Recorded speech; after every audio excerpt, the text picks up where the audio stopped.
doctor Alberto Martí Bosch. Él ha trabajado, como decía José Antonio, muchos años en oncología pediátrica hasta que, dados los escasos resultados que obtenía con los tratamientos convencionales y, sobre todo, viendo día a día el enorme sufrimiento que se causaba con ellos para obtener unos resultados nulos o mínimos, decidió replantearse su práctica.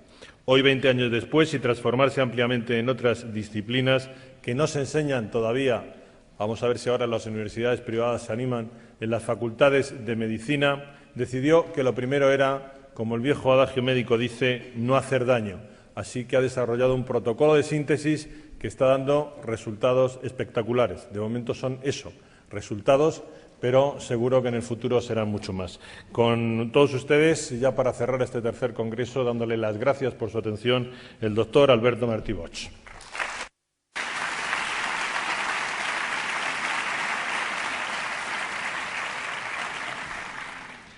Gracias por su cálida acogida. Gracias, Antonio, por tu presentación. Gracias, José Antonio. Gracias a todos los que también hacéis posible este congreso. Y bueno, voy a intentar explicar en 45 minutos lo que es verdad. Se puede explicar en 5. Pero bueno, yo todavía no he aprendido esa técnica. Mi mujer siempre me dice que tengo que aprender a resumir. Bueno, intentaré resumir lo mejor que pueda. ¿En qué se basa el fundamento médico? Bien, en cierto modo es una integración. Como muy bien ha dicho Antonio, a veces parece que hay una controversia cuando hablamos de oncología. Estamos hablando de acidificación, estamos hablando de alcalinización. ¿Quién tiene razón? ¿El cáncer es un problema alcalino? ¿El cáncer es un problema ácido? Los dos planteamientos tienen razón. Porque todo va a depender de qué estemos mirando y dónde estemos mirando.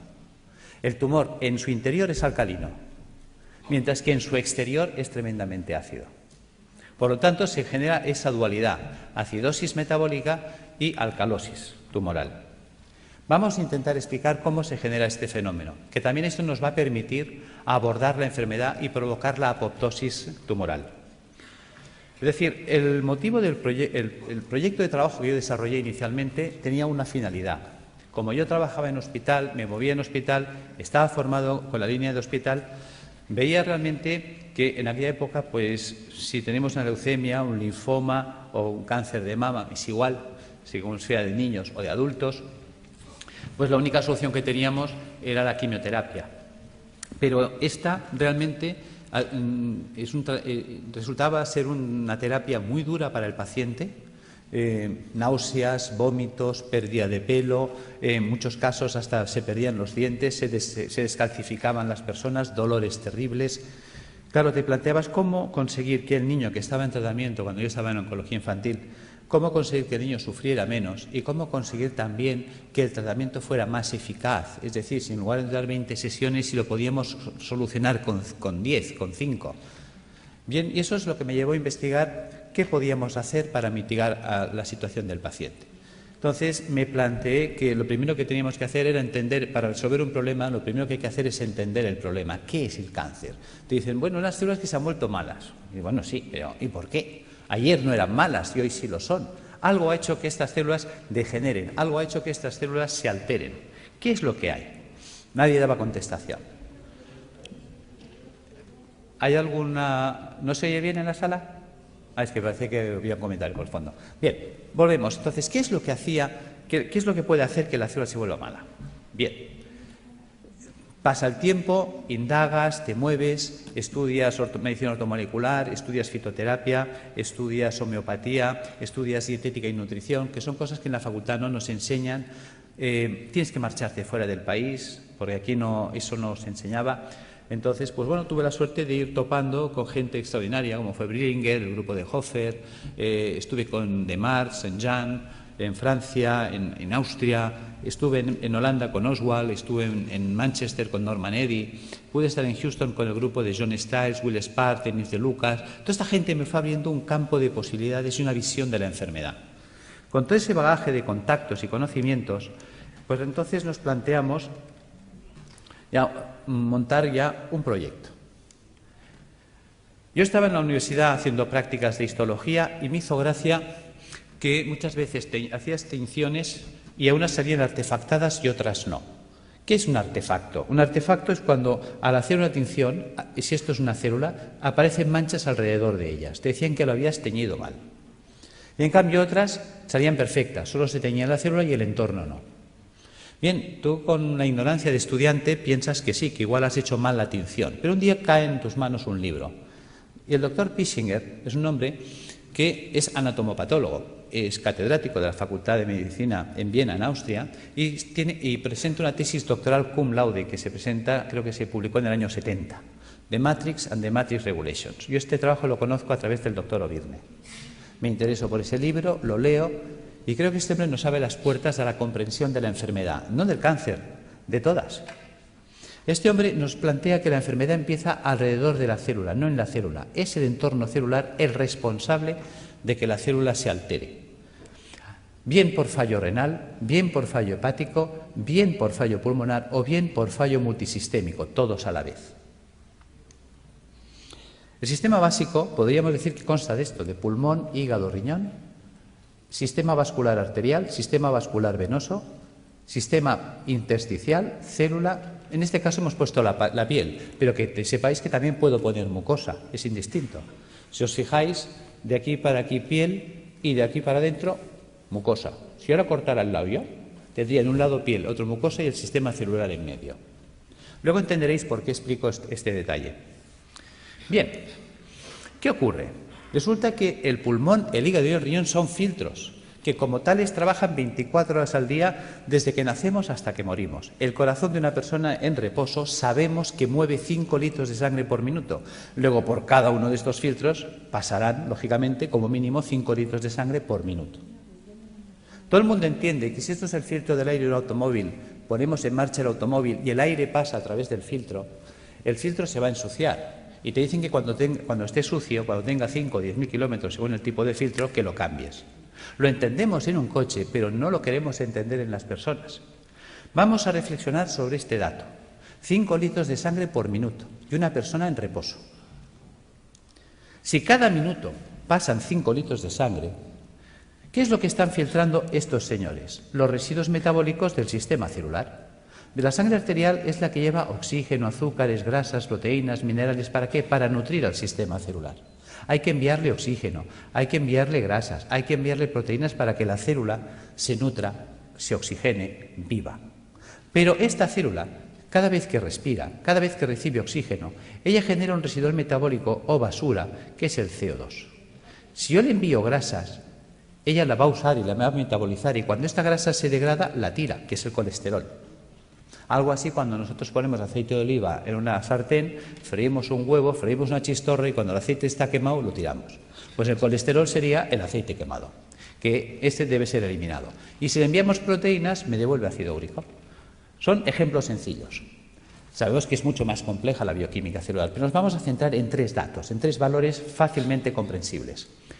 ¿Qué hay que hacer con estos residuos, esos excrementos celulares? También veréis por qué hablo de excremento, que se excreta. Pues tendrá que ir al sistema venoso y a través del sistema venoso alcanzar pulmón, hígado y riñón y ser eliminados.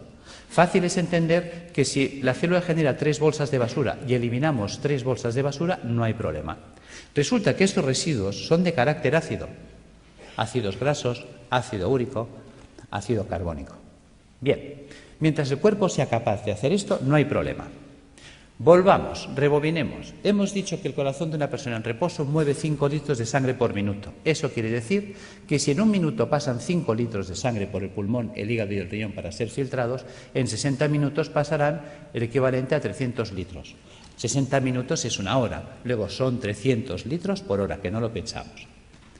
Resulta que el día tiene 24 horas. Si en una hora hemos filtrado 300 litros, en 24 horas habremos filtrado el equivalente a 7.200 litros de sangre.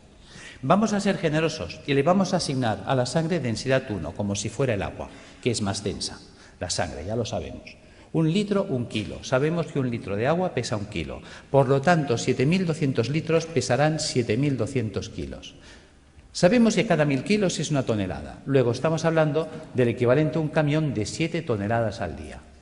¿De qué tamaño es el pulmón? ¿De qué tamaño es el hígado? ¿De qué tamaño es el riñón? Son cosas que nunca nos planteamos ni nos preguntamos. Esto lo explicó Da Vinci.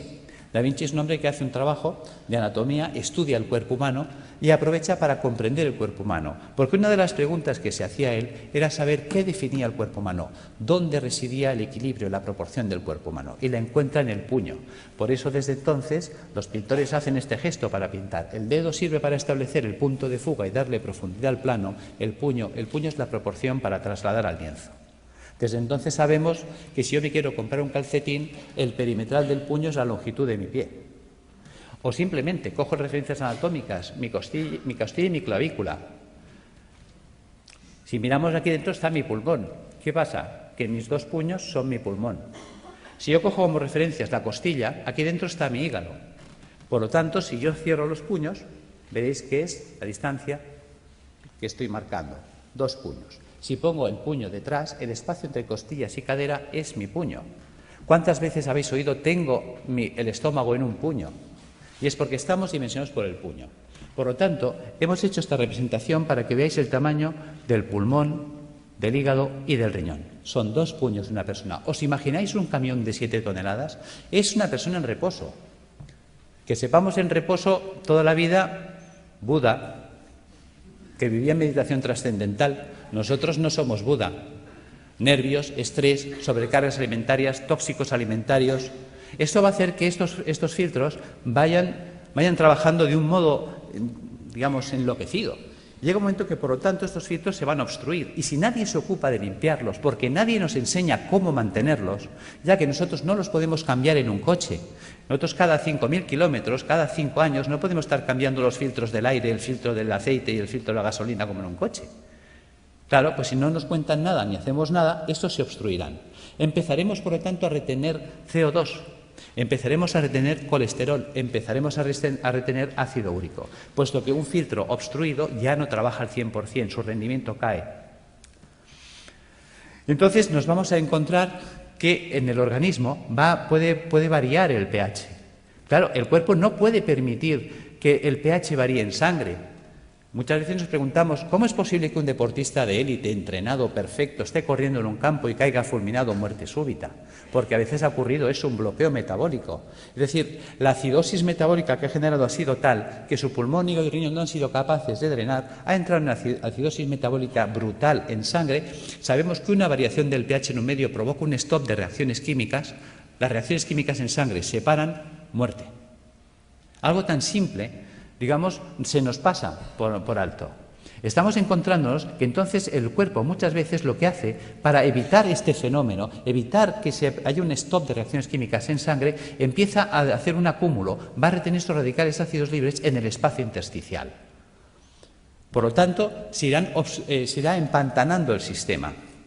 La interposición de residuos metabólicos en el espacio intersticial entre el capilar y las células, las endotoxinas, van a generar una serie de dificultad para la nutrición celular.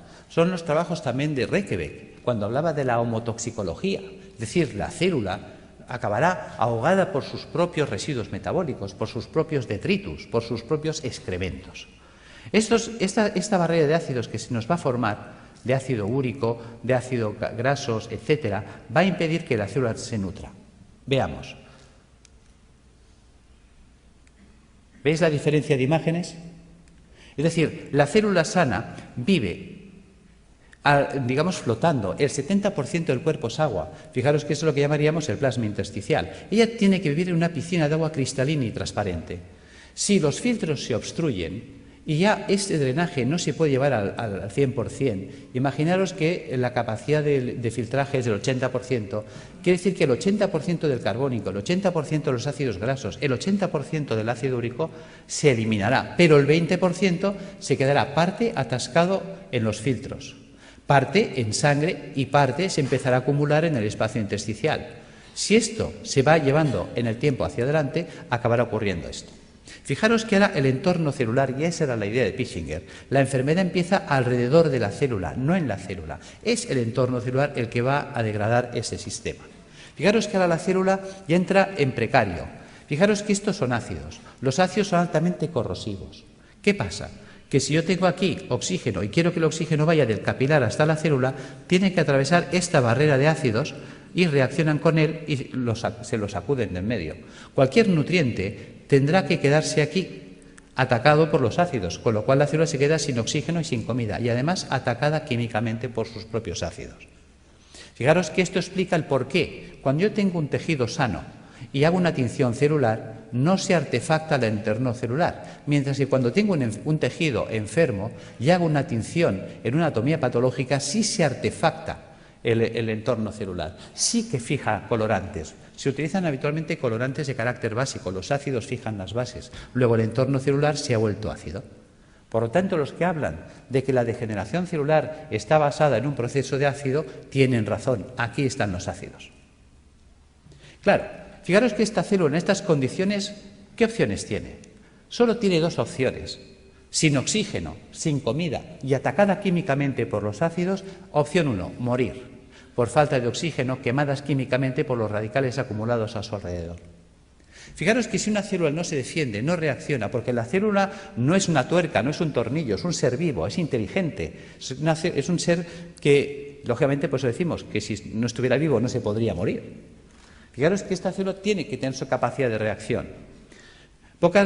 Una vez hicieron unos programas de televisión que clavaron esto. Creo que era una serie de dibujos animados que se llamaba Érase una vez la vida.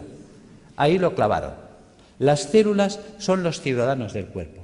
Los órganos, los edificios donde viven los ciudadanos.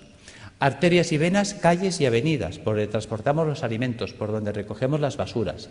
Los nervios, el tendido eléctrico, las líneas de teléfonos, el sistema nervioso central, el ayuntamiento. Cuando miramos el cuerpo desde esta situación que parece infantil, fijaros que los americanos, si algo han tenido bueno es enseñarnos ciencia a través de mecanismos infantiles, pues ¿por qué no aprovechar ese sistema que es altamente didáctico? Y tendremos una comprensión mayor de la enfermedad. ¿Qué pasa si las células se mueren? Imaginaos que una célula no se defiende, no reacciona. Se queda en ese medio y dice, bueno, pues me muero, esto ya se acabó. ¿Veis? Si se mueren las células del cerebro, porque esto está pasando en todo el cuerpo, entonces me quedaré sin células cerebrales, Alzheimer. Si se me mueren las células de la base del cerebro, Parkinson. ¿Veis? Fijaros que aquí tengo un cable en la mano. Por todos sitios hay cables. Los cables tienen un forro de plástico. Los cables conducen los impulsos eléctricos que en estos momentos nos permiten la informática, la luz, todo. En el cuerpo los nervios conducen todos los impulsos eléctricos y electroquímicos. Pero están forrados de la vaina de mielina. La vaina de mielina sería el plástico. ¿Qué pasaría si yo echara un chorro de ácido sobre los plásticos, sobre los aislantes de los cables? Que el ácido haría una acción corrosiva sobre el plástico. El cable se cortocircuitaría, pero dejaría de conducir. ¿Qué pasa si resulta que los nervios que me están uniendo esta célula con el cerebro, la mielina es atacada por los ácidos que hay a su alrededor? Se degrada la mielina. Sin mielina hago una enfermedad desmielinizante, esclerosis múltiple, esclerosis lateral amiotrófica, esclerosis en placa. Pissinger fue un genio. Nos hizo entender las enfermedades. ¿Veis? ¿Qué pasa si la célula, imaginaos que aquí ponemos piel y aquí le ponemos un pezón? ¿Veis? Esto es una célula del pecho. Imaginaos que esta célula se muere. ¿Veis? Un tejido con células muertas es un tejido fibroso. Hablaremos, por lo tanto, de fibromas. ¿Ves? Fibroma mamario, fibroma uterino, fibrosis prostática. ¿Ves? Que el fibroadenoma a nadie le preocupa. ¿Por qué a nadie le preocupa? Es un fibroma. Pues porque un fibroma son células muertas. Y las células muertas no matan. Fijaros cómo somos. Vemos el problema, pero no estamos siendo capaces de valorar la trascendencia del problema. ¿Ves? Mientras tanto, si se mueren las células del pulmón, amigo, fibrosis pulmonar, fibrosis hepática si se mueren las del hígado, fibrosis renal si se mueren las del riñón. Y fíjate que decimos fibrosis pulmonar de causa idiopática. ¿Y por qué hablamos de causa idiopática? Porque estamos acostumbrados a que si no hay bichito no hay causa. Entonces tiene que haber el bichito. Y si no encontramos la bacteria de turno, el hongo de turno o el virus de turno, entonces no sabemos por qué se ha fibrosado el pulmón. Y es tan sencillo como esto. Al pulmón le está llegando más basura de la que puede tirar. Y es una basura de carácter ácido. Imaginaos que yo soy una célula pulmonar, tengo que recibir el carbónico, tirarlo, coger el oxígeno, meterlo. Y estoy todo el santo día trabajando como un burro. Y de pronto me empieza a llegar más carbónico del que puedo tirar porque yo estoy agotado. Al final yo acabo sepultado en carbónico. El carbónico químicamente me quema. Al quemarme me muero. No es tan difícil de entender. Y eso pasa en el hígado, pasa en el riñón. ¿Veis? Son las enfermedades esclerosantes que llamamos, que están ahí en el saco perdidos de Dios. Las enfermedades de carácter idiopática, claro, para eso no hay tratamiento, porque no hay la pastillita. Bien, ¿qué ocurre si la célula sobrevive? ¿Veis? La célula decide no morirse, va a luchar. Hay células que se rebelan. Yo soy un superviviente, yo voy a luchar. ¿Cómo lo hace? Hay 4 mecanismos. 1, hacer un globo de agua. Voy a retener agua y me voy a envolver en agua. Me monto mi mini piscina. Vale. ¿Veis? Estoy desplazando los ácidos, mantengo un canal de comunicación con el sistema celular, con el capilar arterial, y recibo nutrición y tiro la basura fuera. ¿Veis? Fíjate que en el sistema celular del cuerpo funciona el dime tú qué sabes. O lo que hacemos todos en un examen cuando nos hace una pregunta y no sabemos. Miramos al de al lado. Oye, ¿tú qué haces? Dice, yo me echo un globo de agua. Dice, vale, yo te me hago otro. Y la de al lado me copia. Y se empiezan a copiar todas las células. Si todas las células empiezan a retener un globo de agua, es esa persona que empieza a engordar, y ya puede hacer dietas que no adelgaza. ¿Ves? Hay gente que dice, es que yo he ido a una clínica carísima, me han cobrado 6.000 euros, me han tenido 5 días a agua y he engordado. Yo tengo pacientes que vienen diciéndome esto. Yo, claro, porque tu cuerpo se está defendiendo de la acidosis metabólica reteniendo el agua. Y el agua, aunque sea calorías cero, el agua pesa. Y si esa persona retiene el agua, se la queda, aumenta de peso. ¿Veis? Este es el tema. Opción 2, tamponar. ¿Qué es tamponar? Tamponar es convertir un ácido en una sal. ¿Veis? Fijaros, por ejemplo, aquí tenemos una imagen de un hueso y una imagen de un hueso pues ya osteoporótico, lleno de agujeros, parece un queso gruyère. ¿Veis? Yo tengo ácido clorhídrico, que es un ácido terrible. Yo podía hacerlo reaccionar con hidróxido sódico. Con el OH del hidróxido sódico y el hidrogenión del clorhídrico, puedo formar H2O. Y con el cloro y el sodio, cloruro sódico. ¿Veis? He convertido el ácido clorhídrico en cloruro sódico. Fijaros que si yo tengo una jarrita de ácido clorhídrico y dejo caer un chorrito en la mano, tal como cae el chorrito, me perfora la mano más rápida que un Black & Decker. Lo sabéis. Es terriblemente corrosivo. Mientras que yo puedo coger la sal, el cloruro sódico a puñados y soltarlo y no pasa nada. Por lo tanto, el cuerpo hace lo mismo. Quitarle a Juan para darle a Pedro. Cuando un tejido vital entra en compromiso, ¿qué hace el cuerpo? Sacrifica una estructura para mantener viva otra. Entonces, si yo tengo ácido úrico en el espacio intersticial, ¿qué puedo hacer? Pues empezar a robar minerales de los huesos. Si tengo ácido úrico, formaré urato sódico. Si tengo ácido palmítico, palmitato sódico. Si tengo ácido carbónico, carbonato cálcico. ¿De dónde puedo robar calcio y sodio? De los huesos.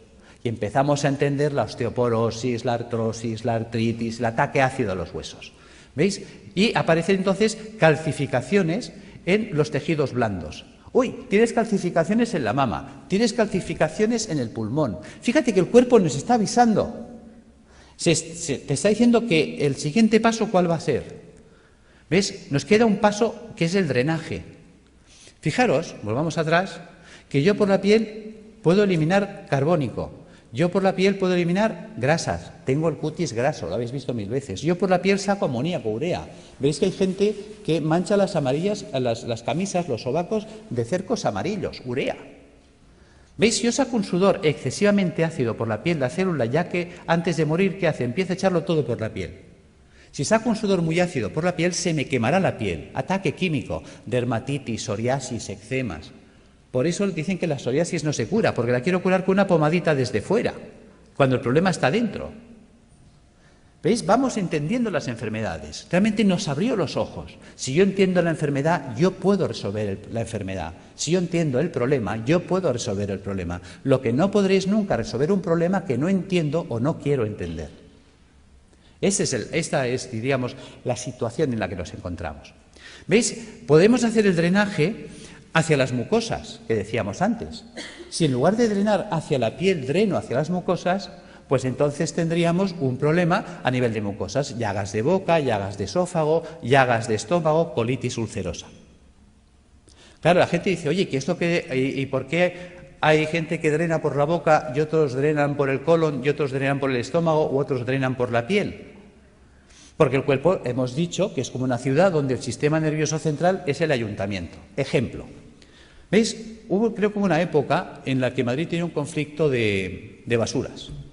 Y entonces se reúne el Cabildo y decide montar pues un vertedero de las basuras de Madrid, creo que fue en San Sebastián de los Reyes. Pregunta, ¿qué ciudad se contaminó? Respuesta, San Sebastián de los Reyes. Claro, llega un momento que la gente de San Sebastián de los Reyes está hasta aquí de la basura de Madrid. Y dicen, oye, a ver, ¿qué hacemos? Bueno, el Cabildo de Madrid se da cuenta de que es verdad, se reúne y dice, bueno, ahora vamos a tirar la basura hacia Madrid, a Toledo. ¿Quién se va a contaminar ahora? ¿Veis? El cuerpo hace lo mismo. El sistema nervioso da órdenes y las células ejecutan las órdenes. Dicen, tira la basura por la boca. Pues el tío por la boca, pues llagas de boca. Oye, tíralas por el recto. Pues el tío ahí, colitis ulcerosa. Oye, tíralas por la piel. Pues mira, psoriasis. No las tires. Coge todo el calcio y todo el sodio que quieras del hueso. Pues mira, artrosis, osteoporosis. ¿Ves? Según la orden que da, la célula actúa. ¿Veis? Fijaros que esto es importante entenderlo, aunque sea en clave de cómics. Opción 4, mutar. ¿Qué es mutar? Lo que hoy nos acontece, el cáncer.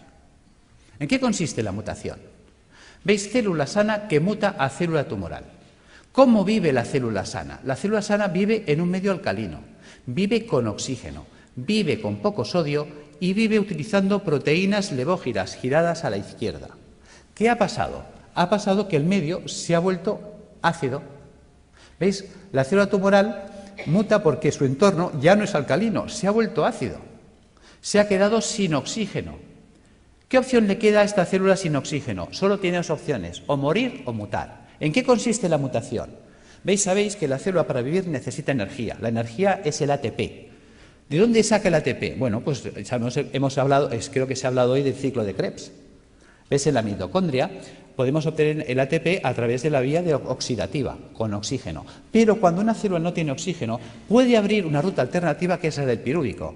Y entonces, a través de la glicólisis con el pirúvico, obtener ATP más ácido láctico más alcohol. Por eso, quien nos dice que en los tumores hay alcohol, se explica, porque es una ruta de fermentación ácida. Y esa ruta anaeróbica le permite seguir viviendo a la célula, que es un mecanismo de supervivencia, porque está en juego su vida.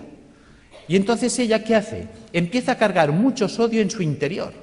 ¿Veis? La célula normal, la célula sana, tiene potasio en el interior del citoplasma y sodio fuera.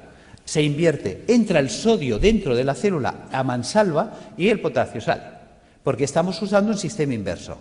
¿Veis? Ahora se explica cuando dicen es que los tumores son alcalinos. Claro, la célula tiene que ser muy alcalina en su interior para aguantar el ataque ácido exterior.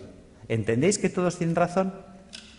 Si yo estoy mirando el interior tumoral, me encuentro con una alcalosis, mientras que si estoy mirando el exterior, me encuentro con acidosis. Esta es la explicación. Por lo tanto, vamos entrando en razón. Cuando estamos ya en una situación tumoral, ¿qué nos propone la medicina académica? La medicina académica nos propone que hay que cortarle la cabeza al tumor, evidentemente si se puede, si es accesible quirúrgicamente. Es decir, la decapitación del tumor es lo que llamaríamos la cirugía. Opción 2, a la hoguera, a achicharrar el tumor. La radioterapia. Opción 3, el envenenamiento. Eso sería la quimioterapia. ¿Ves? La célula tumoral, la quimioterapia es un citotóxico, o sea, es un tóxico para la célula, hay que matarla. ¿Veis? Por lo tanto, o la mato de un hachazo, o la mato porque la achicharro, o la mato porque la enveneno. La cuestión es que hay que matarla.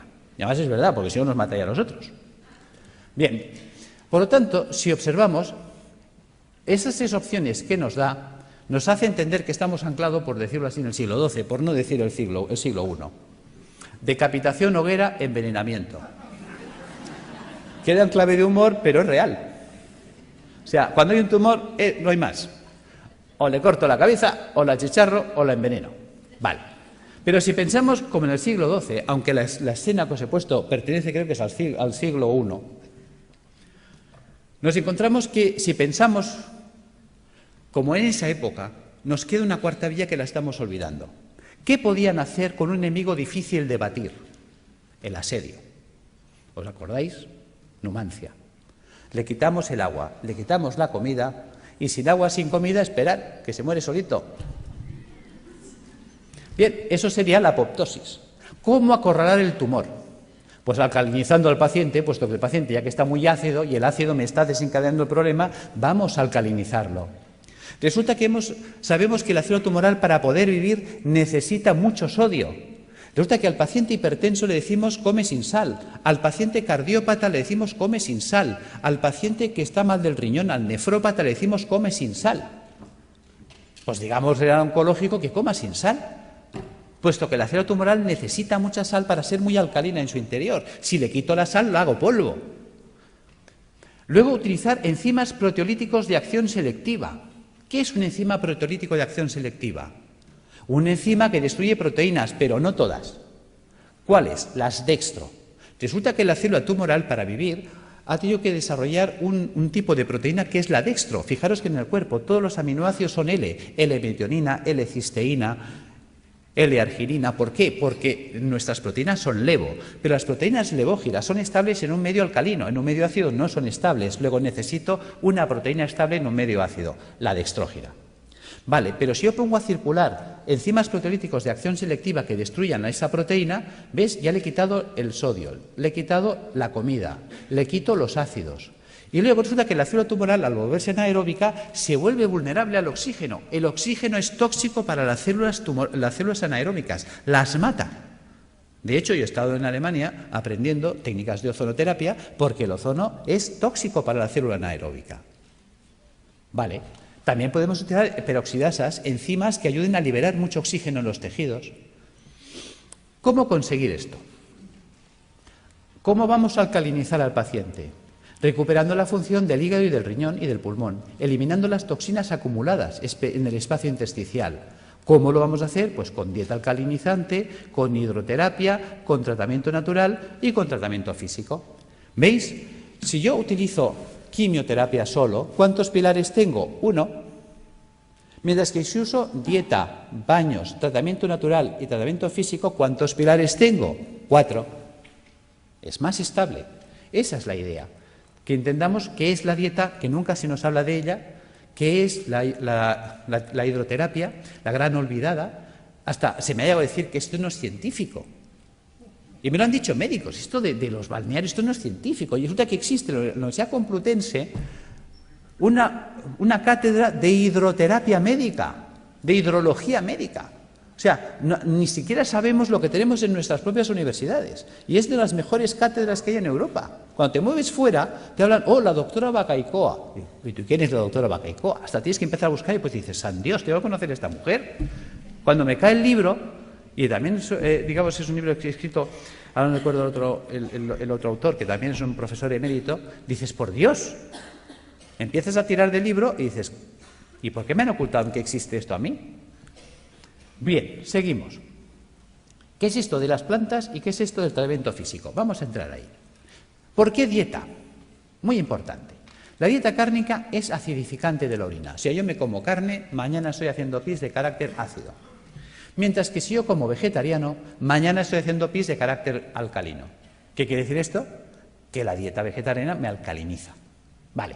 Por lo tanto, vamos a hacer dietas vegetarianas. ¿Veis? Un filtro sucio no es un filtro roto. Un filtro sucio se puede lavar. ¿Y con qué se lavan las cosas? Con agua. A veces tan simple que es no nos lo podemos creer. Resulta que el 95% de la fruta y la verdura es agua. Con la dieta vegetariana se lavan los filtros. ¿Veis? Ensalada, bistec y fruta. Quito el bistec. ¿Qué me queda? Ensalada y fruta. ¿Veis? ¿Os suena los viernes no comer carne? Claro que os suena. Que la gente dice, uy, eso es cosa de curas. Claro, la palabra cura viene de curar. Mens sana in corpore sano.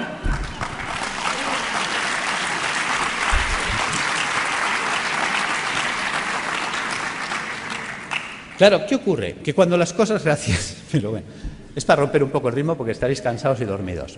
Claro, ¿qué ocurre? Claro, la gente lo relaciona con los curas, pero con la parte mística. Claro, la gente dice, ¿y esto de dónde lo han sacado los curas? Vas tirando del libro y los curas lo sacaron de un médico, Galeno. ¿Ves? Yo me acuerdo cuando empecé la carrera de medicina, fue la época que se rompieron los números clausus y entraron 3.000 personas a la universidad. Dijeron, nada, puertas abiertas, que entre todo el mundo y que sea un curso selectivo. Y estábamos 3.000 en primero de carrera. Y entonces había una asignatura opcional, optativa, que se llamaba Historia de la Medicina. ¿Sabéis cuántos se apuntaron a esa asignatura de los 3.000 que estábamos en primero?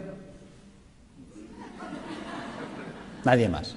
Con lo cual me fue genial, porque tuve un catedrático, clases particulares para mí solo. Y ese hombre, que fue el doctor Felipe Cid, al cual le tengo un recuerdo maravilloso, me dijo: te voy a citar una frase de Napoleón para empezar tu formación en historia de la medicina. Hay de aquel pueblo que olvida su historia porque está condenada a repetirla. Tenía razón. Y luego me citó otra frase de Oppenheimer. Decía: solo tiene futuro aquel que investiga en el pasado, porque investigando en el pasado se puede redescubrir el futuro.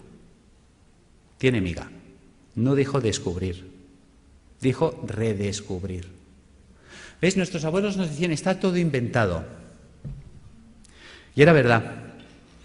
¿Por qué me remito a Galeno? Galeno fue aquel médico que dijo: vale más prevenir que curar. ¿Cómo llega a esa conclusión Galeno? Porque Galeno fue el médico de los 3 nos. ¿Ves? En la época de Galeno te inscribías en la facultad, por decirlo así, el 15 de septiembre y el 30 de septiembre ya eras médico. Ya está. Y como la ignorancia es atrevida, ¡hala!, todos a ejercer. Claro, también hay que saber que en aquella época, con que supieras si el paciente hacía de vientre negro, ¡qué malo! Si hacía rojo, mira, a lo mejor puede ser un hemorroide, ¿no? Si vomitaba verde, tranquilo. Como vomitara rojo, aburem, ¿no? Y si se vomitaba negro, dalo por muerto. Ya está, ya eres médico. O sea, porque claro, no había nada. ¿Cuáles son los 3 grandes nos de Galeno? Él sale, se sienta, como hombre sabio que fue, y por eso nos acordamos de él, y dice: primer no sé medicina. Con lo que me han enseñado no sé nada. Segundo no tengo medicamentos, no existían, los inventó él. Tercer no, si no sé medicina y no tengo medicamentos no puedo curar, obvio. Claro, ¿qué hace Galeno? A Galeno le enseñan la medicina hipocrática. Hipócrates había dicho otra cosa.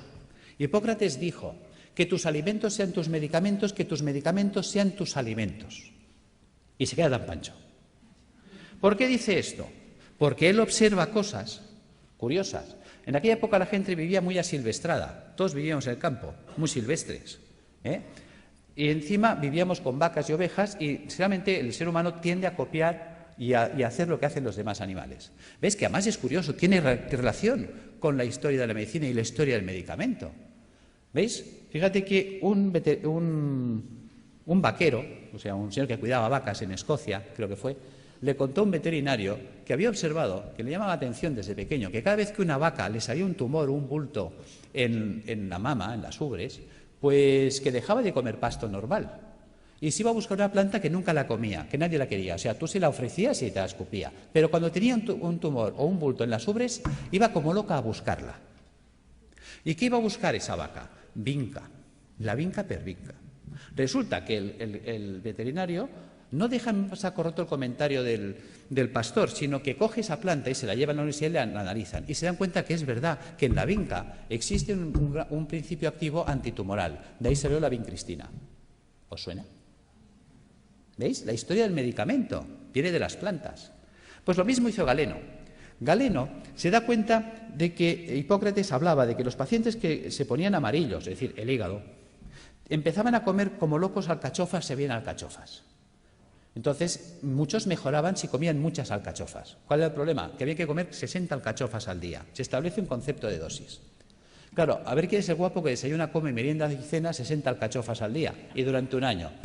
O sea, cuando le recomendabas a un paciente que hiciera eso, o que si estaba mal del riñón se comiera 60 cebollas, pues cogían el cesto, se iban a ver a Hipócrates y decían: mira, tío, que lo dejo, que me da igual, que yo me muero. Segundo problema que había: pues si se acababa la temporada de alcachofas, ¿qué hacemos? Pues a Galeno se le enciende la bombilla. Galeno se da cuenta que la planta seca conserva lo que él llamaba el espíritu curativo de la planta, que es lo que conocemos como principio activo, y que la planta seca quedaba reducida al 5%, que esa planta seca se podía hacer polvo, se podía poner en un cilindro y con un pistón se podía machacar. Y la podía comprimir. Acaba de inventar el comprimido. Y en un comprimido le atizaba 10 alcachofas, con lo cual si te daba 2 comprimidos de desayuno, comida y cena, eso funcionaba. ¿Ves? Y monta los extractos, empieza a montar la galénica, el arte de hacer medicamentos. Entonces él se da cuenta que hay plantas que limpian el pulmón, plantas que limpian el hígado, plantas que limpian el riñón. Entonces llega una dieta eminentemente hídrica, la cura de aguas, que os suena, y le ponemos plantas que limpian el riñón, plantas que limpian el hígado, ¿ves? Por ejemplo, una cola de caballo, un té verde, una arenaria, o pongo una alcachofera, un diente de león, un boldo, o pongo una planta que me limpia el pulmón, el tomillo, el gordolobo, el llantén. ¿Veis? Hagámoslo simple, va, voy a coger té verde, alcachofera y tomillo. ¿Veis? Ya tengo la fórmula de las plantas que me van a limpiar los filtros. Si le paso agua y jabón, se limpiará más rápido. Claro, si encima le cojo los trabajos de Demetrier con los oligoelementos, me meto en los trabajos de eminentes investigadores en el mundo de la ortomolecular, vitaminas, enzimas, las acciones que tienen, vamos a mejorar la actividad y la funcionalidad de estos órganos, con lo cual el drenaje de los ácidos se va a activar. Me voy a remitir también a Galeno. Galeno se da cuenta de la importancia de los baños termales. Fijaros que en aquella época habían las termas romanas. ¿Ves? Galeno establece un sistema de dieta a la gente que venía a su consulta. ¿Ves? En las casas romanas, en los domus, había el vomitorio. La gente se levantaba, comía y se iba a vomitar para seguir comiendo, hasta que reventaban. Y cuando llegaban a Galeno, él en sus textos lo decía. El paciente me llega gordo, seboso, sudoroso, con un sudor repelente, un fétor vomitivo y unas deposiciones putrefactas. Decía, está podrido por dentro. Y además decía, huele a cloaca obstruida, que los romanos tenían alcantarillas, o sea, ya sabía lo que se decía él. Fijaros, por lo tanto, decía, hay que desatascar la cloaca, es decir, todo el tubo digestivo. Entonces, él, por un lado, se da cuenta de la función del agua. ¿Cómo funciona el agua? El agua termal nos vamos entendiendo ya por qué funciona. ¿Veis? Las aguas termales son aguas calientes. Por lo tanto, si yo me sumerjo en agua caliente, ¿qué pasará con los poros de mi cuerpo? Se van a dilatar. Sabemos que el agua de los balnearios son aguas minerales. ¿Qué minerales tienen? Cloruro sódico, cloruro magnésico, cloruro potásico y así. A una concentración salina no menor de 20 gramos de sal por litro de agua. Resulta que el agua de nuestro cuerpo tiene 9,4 gramos de sal por litro de agua. Claro, se va a generar un gradiente de ósmosis. Los líquidos van de donde hay menos a donde hay más. Cuando yo me sumerjo en una bañera con agua caliente y salada, ¿veis? Fijaros que aquí en medio todos tenemos una vena gorda, que podríamos llamar que es la alcantarilla, donde van todos los residuos celulares. Pero si yo abro los poros y con la sal tiro para afuera, estoy sacando de mi cuerpo ácido carbónico, ácidos grasos, ácido úrico. O sea, realmente el baño termal es una diálisis percutánea, es un riñón, es un pulmón, es un hígado artificial de alto rendimiento y de bajo coste. Con el tiempo, lo que era del pueblo, porque fijaros que era la época de la res pública, la cosa pública, la época romana en la que vivía Galeno, por lo tanto eran los baños públicos, las termas romanas, con el tiempo los baños pasaron a la aristocracia. Vale. Pero como todo se recicla, con el tiempo el baño que estuvo en la aristocracia volvió al pueblo. Y volvió simplemente por un tema de avaricia. Fijaros que un balneario, pues vale, por ejemplo, uno baratito, hoy en día vale 120 euros al día. Quiere decir que un tratamiento de 30 días nos costaría 3.600 euros y estabilizar a un paciente oncológico 10 meses, 36.000 euros. ¿Quién se puede pagar esto? Un rico. ¿Pero qué es un rico? Pensemos. Y no me digáis que es un tío con pasta porque es falso. Sabiduría popular. El padre obrero, el hijo caballero, el nieto pordiosero. Es decir, hay el que hace el dinero, hay el que se lo ventila y la familia venida menos. ¿Veis? Un rico no es eso, no es un señor con pasta. Un rico es un señor que siempre está pensando cómo tener las cosas sin pagar, que por eso es rico. Porque gana y no gasta. ¿Ves? El rico iba al balneario y dice, a ver, ¿qué tiene el balneario que cura tanto? Dice que las aguas son termales. Dice, Pepe, pon un termo en mi casa. ¿Ves? Si yo caliento lo hago en un termo, el agua que sale del termo es termal. ¿Qué más necesito? Dice, es que esto, una bañera. Pues Pepe, pon una bañera. ¿Qué más pasa? Oh, es que el agua son minerales. Jacinto, tú que eres químico. A ver, ¿qué tiene el agua que cura tanto? Jacinto que analiza y dice, oh, es que el agua tiene minerales. ¿Cuáles? Cloruro sódico, cloruro magnésico, cloruro potásico. Joder, esto es sal de cocina, ¿no? Sí, pues échale sal al baño. ¿Cuántas veces habéis oído sales de baño? Pero ¿cuántas veces os habéis preguntado por qué hay que echarle sal al baño? ¿Cuánta sal tengo? Uy, perdón. ¿Cuánta sal tengo que echar al baño? ¿Para qué tengo que echar al baño? ¿Ves? Nunca nos preguntamos. Somos poco curiosos. Resulta que Jacinto, que era químico, le dice, es que tiene 20 gramos de sal por litro de agua. Claro, el tío que está acostumbrado a hacer números dice, pues que me haga una bañera que llena hasta la mitad cubique 100 litros. Las bañeras estándar de casa, llenadas hasta la mitad, cubican 100 litros de agua. Dice, ¿y eso? ¿Y por qué hasta la mitad? Hombre, hasta la mitad, porque por el principio de Arquímedes, cuando yo me meto en la bañera, el nivel del agua sube. Luego dejo un espacio o a fregar. Bien. ¿Por qué 100 litros? ¿Cómo sé que en mi bañera tengo 20 gramos de sal por litro de agua? Echando 2 kilos de sal.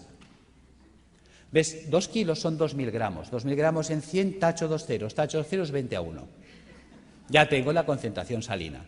¿Qué vale 1 kilo de sal? El otro día lo compré en el Capravo, mientras no suban el IVA, a 15 céntimos el kilo. Luego 2 kilos, 30 céntimos. 30 céntimos por 30 días, 9 euros. Y en casa.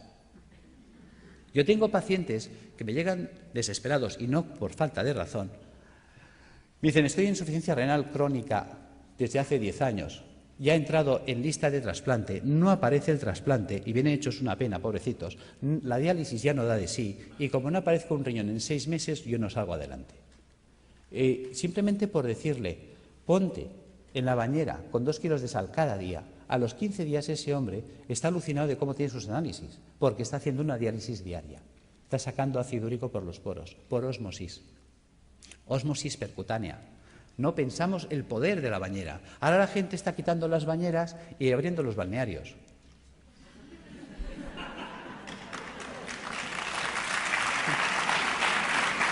Bien, gracias. Seguimos. Ya entendemos para qué la bañera, ya entendemos para qué una dieta hídrica. Hay mucha gente que me dice, Alberto, ¿hay que ser entonces vegetariano? No, tampoco. Y a ver, cuéntame esto, si me dices que la dieta vegetariana es buena. Bueno, es que una cosa es que la dieta vegetariana sea buena y otra cosa es que tengamos que ser vegetarianos. ¿Ves? Una vaca es vegetariana. ¿Por qué? Ella solo come vegetales. ¿Por qué? Porque puede. La vaca tiene 4 estómagos, panza, bonete, lebrillo y cuajar. La vaca puede hacer 4 digestiones al mundo vegetal. Por eso la vaca consigue el 100% de los nutrientes del mundo vegetal. ¿Cuántos estómagos tenemos nosotros? Nosotros tenemos un estómago. No podemos ser vaca. Nos falta tecnología digestiva. Es así de sencillo. ¿Ves? Hay gente que dice que yo sí, puede sobrevivir, porque el cuerpo está adaptado a sobrevivir, pero no a vivir. ¿Ves? Hay herbívoros, hay omnívoros y hay carnívoros. Nosotros somos omnívoros. Pero eso no quiere decir que nos venga bien un día a la semana limpiar. Fijaros, los reyes inventaron la bula para comer carne los viernes. Los reyes no lavaban los filtros. Pregunta, ¿de qué se morían los reyes? Los reyes se morían de gota, de ácido úrico. ¿Ves? Los ácidos son los que nos matan. Si a mí se me tapa el riñón, yo no podré eliminar el ácido úrico. El ácido úrico me va a corroer los huesos, un dolor terrible, y me va a corroer el sistema arterial por dentro y venoso. Al final me muero de una hemorragia urémica. Fijaros, perforación de las arterias, muerte. Si a mí se me tapa el hígado, no podré eliminar el colesterol. Si no puedo eliminar el colesterol, se me acumulan las arterias, se taponan, infarto, muerto. Si a mí se me tapa el pulmón, no podré eliminar el CO2. El CO2 se me acumula, ya sabéis, es citotóxico, muerto. Los ácidos nos matan. Tan sencillo como esto. Entonces, si añadimos esto a la dieta hiposódica, que ¿cómo afecta esta dieta a la célula tumoral? La célula tumoral necesita mucho sodio para alcalinizar su citoplasma y poder así contrarrestar el ataque ácido externo. Si se queda sin sodio, no puede hacerlo. Y entonces el propio ataque ácido también la puede matar. ¿Cómo matar de hambre a la célula tumoral? Utilizando enzimas proteolíticos de acción selectiva que destruyen solo proteínas extrógenas. Ese fue el pecado de Chacón, encontrar enzimas que destruyen esas proteínas y mata de hambre a la célula, que es inocuo para el sistema, puesto que solo destruye proteínas dextrógenas que solo afecta a la colonia de células tumorales. La célula sana que no ha mutado, como ella sigue tirando de proteínas levógenas, a ella no se entera, no le afecta. ¿Cómo hiperoxigenar los tejidos? El simple drenaje de toxinas, por el simple drenaje de las toxinas, hará que llegue oxígeno a los tejidos. La ozonoterapia, habéis visto algunos muy buenos resultados. Y suministrando al paciente enzimas hiperoxidasas, que también van a mejorar muchísimo. Y aquí están los trabajos con el peróxido de feniloxal, que en su día funcionó, de don Gregorio Ramón Cebrián, creo que se llamaba, el doctor Javier López Garcés, hicieron unos trabajos extraordinarios con las peroxidasas. Y yo las uso, funcionan muy bien. Tratamientos físicos, claro que sí, la acupuntura, la osteopatía, la quiropraxia, la magnetoterapia, todo esto nos va a ayudar a reequilibrar todos los sistemas bioenergéticos del cuerpo.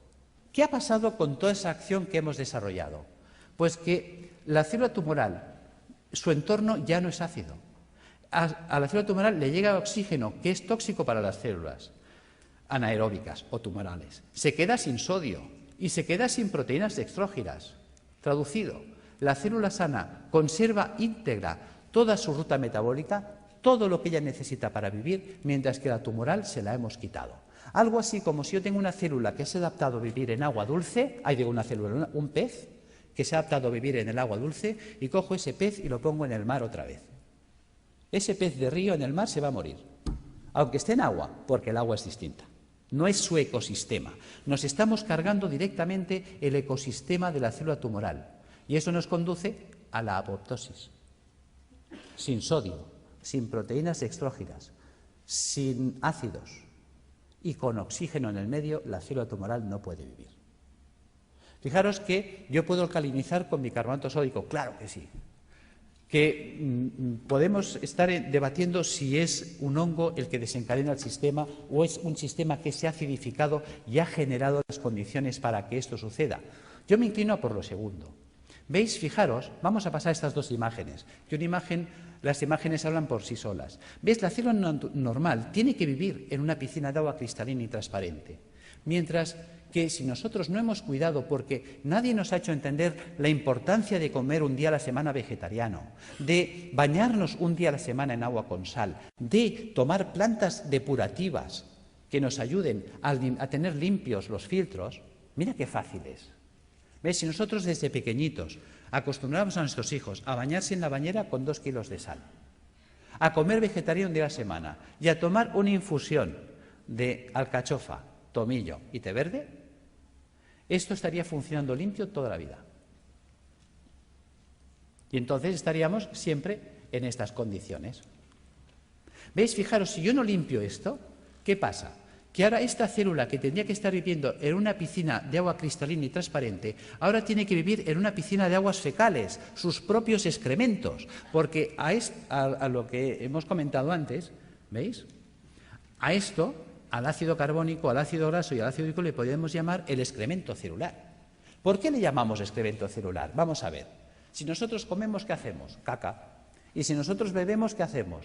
Pis. Pues si la célula come, hace caca, y si la célula bebe, hace pis. Esto es el pis y la caca celular.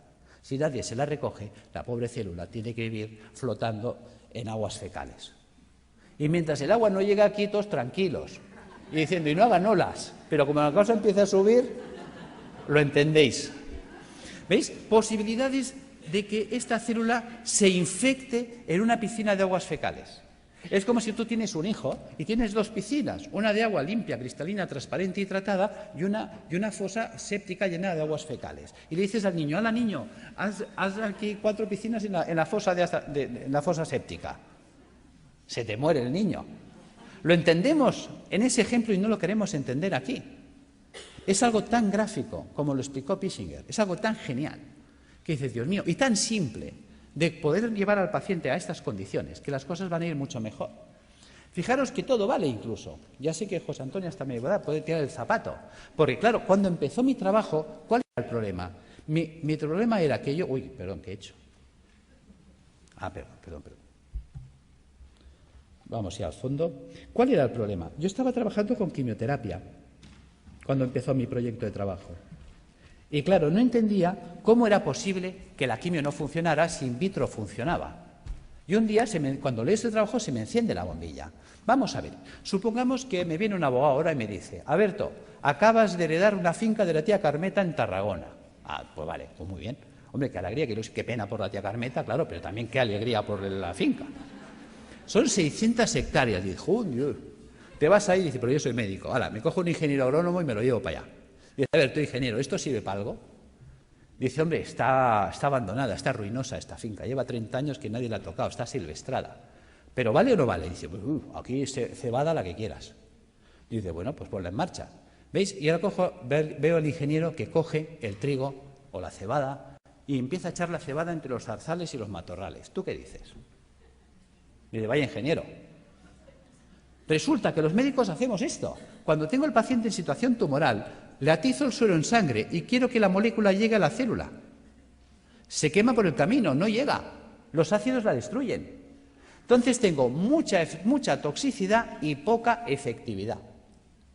Claro, cuando limpias el sistema, si tú ahora pones la quimio en sangre, ¿cuánta quimio llega? Toda. Manda huevos, que decía Trillos. Claro, con este sistema, ¿qué pasa? ¿Ves? La célula sana está harta, ha comido, está bien alimentada, ella no tiene hambre. Resulta que la que tiene hambre es la tumoral. Luego es mucho más sensible y por eso veíamos que hay pacientes que necesitan 20 o 30 sesiones, en 3 o en 4 entran en remisión completa. Ahí está la gracia. Es decir, que tampoco obliga a renunciar a nadie porque el miedo es muy fuerte y si dejo el hospital, ¿qué me pasa? Que no te pasa nada, tío. O sea, que conseguimos que los pacientes tolerasen mejor. Pero es que estamos viendo cosas sorprendentes. Yo ahora he estado en Calcuta con los doctores Banerjee y el año pasado estuve con ellos en la Facultad de Medicina y me interesé muchísimo por sus trabajos. Llevo 20 años trabajando con la homeopatía y yo la utilizaba como para tratar el terreno, para desintoxicar el sistema, que son los trabajos de Reykjavik, que todo eso me ha ido muy bien. Pero cuando he puesto en marcha los protocolos de Banerjee, sorpresa. Una sorpresa preciosa ha sido un caso clínico, y con eso cierro, de una chica joven de 31 años que viene a mi consulta el mes de mayo, en muy malas condiciones. Esta chica, pues le detectaron un tumor cerebral estando embarazada de 34 semanas. Entonces se le ponen anticonvulsivantes, antiedematosos, se le hace cesárea, se salva a la criatura, se le opera, se le quita el tumor cerebral en la medida que se puede, ya sabéis que siempre se hace lo que se puede, no la limpieza total nunca es posible. Se revisa y le encuentran en la revisión general que tiene metástasis en ambos pulmones, metástasis hepáticas, las cadenas ganglionarias torácicas invadidas, todo el sistema linfático abdominal invadido, metástasis óseas, metástasis musculares. En esta situación deciden, con buen criterio para mí, no abordar quimioterapia ni nada porque es que la situación está tan avanzada, es un grado 4 tan avanzado que la calidad de vida que va a tener la paciente y las posibilidades de sobrevivir más de 2, 3, 4 meses lo van a ver difícil. Entonces deciden tratamiento paliativo y nada más. En estas condiciones llega la consulta y pones en marcha todos estos dispositivos. Y además asocias los protocolos de Banerjee, le pones Rutagraph y más calcárea fosfórica para atender el campo cerebral, el Calicarbonicum para atender el pulmón, el Hydrastis canadiensis para atender la carcinomatosis difusa, el Zinfitum y el Hipericum para las metástasis óseas. Sorpresa. Resulta que al mes viene muy mejorada la mujer. En el mes de julio se le pide pruebas y se las hacen el 13 de julio.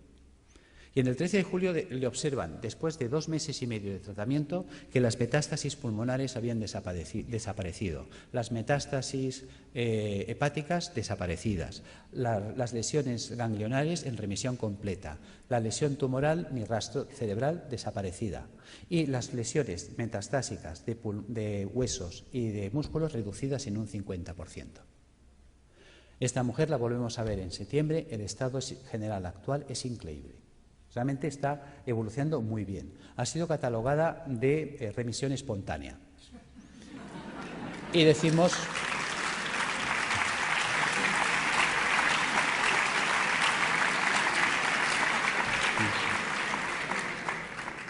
Y es verdad, está respondiendo espontáneamente porque se está produciendo una apoptosis. Pero se está produciendo la apoptosis porque la paciente está haciendo lo correcto. Ha cogido un camino que le funciona. Hay veces que gente me dice, Alberto, ¿tú curas cánceres? No. Pero sí que damos un manual de instrucciones que permiten que el cuerpo se coloque en condiciones tales que entonces el cuerpo sí puede curarse a sí mismo. En fin, espero no haber sido pesado. Gracias.